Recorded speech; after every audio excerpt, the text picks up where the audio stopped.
கார்த்திகை தீபத் திருவிழாவை ஒட்டி திருவண்ணாமலையில் லட்சக்கணக்கான பக்தர்கள் குவிந்து வருகின்றனர். மழையை பொருட்படுத்தாமல் குடையை பிடித்தவாறு பக்தர்கள் கிரிவலம் செய்தனர். திருவண்ணாமலையில் உள்ள பிரசித்தி பெற்ற அருணாச்சலேஸ்வரர் கோவிலில் கார்த்திகை தீபத் திருவிழா கோலாகலமாக கொண்டாடப்பட்டு வருகிறது. இதற்காக 2668 அடி உயர மலை உச்சியில் மகாதீபம் ஏற்றப்பட உள்ளது. எனவே அண்ணாமலையாரை தரிசிக்கவும் தீபத்தை காணவும் திருவண்ணாமலையில் சுமார் 35 லட்சம் பக்தர்கள் வருகை தருவார்கள் என எதிர்பார்க்கப்படுகிறது. இந்நிலையில் திருவண்ணாமலையில் பாதுகாப்பு பணியில் 14,000 காவல்துறையினர் பாதுகாப்பு பணியில் ஈடுபட்டுள்ளனர். முன்னதாக அதிகாலையில் சிவாச்சாரியர்கள் வேத மந்திரங்களை முழங்க கோயிலின் கருவறை முன் உள்ள மண்டபத்தில் பரணி தீபம் ஏற்றப்பட்டது.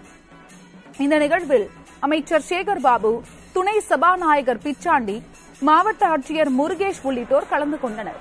முன்னதாக மலை மீது ஏறி சென்று மகாதீபத்தை காண 2500 பேருக்கு அனுமதி வழங்கப்பட்ட நிலையில் அதற்கான இலவச அனுமதி சீட்டை பெற 10,000க்கும் மேற்பட்டோர் அரசு கலைக்கல்லூரியில் குவிந்தனர்.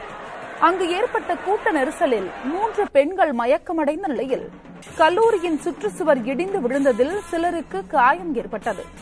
இதற்கிடையே பிற்பகல் திடீரென மழை பெய்த நிலையில் குடை பிடித்தபடி பக்தர்கள் கிரிவலம் வந்தனர்.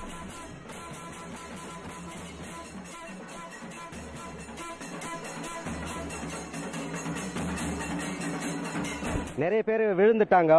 நாங்களும் போய் தூக்க போனோம். அதுவும் பக்தர்களும் அவங்க தூக்காம சில பேர் வந்து இந்த டிக்கெட்டுக்கு தான் எதிர்பார்த்தாங்களோ அவசரம். ஒருத்தரை காப்பாற்றணும்னு யாருமே நினைக்கல. கூட்ட நெரிசல் ஜாஸ்தி. அதாவது வந்து ஒரு 2500 பேருக்கு போது இங்க ஒரு 10-15,000 பேர் இருந்துட்டாங்க. அதுக்கு தான் அந்த போலீஸ் பாதுகாப்பு இங்க இல்ல.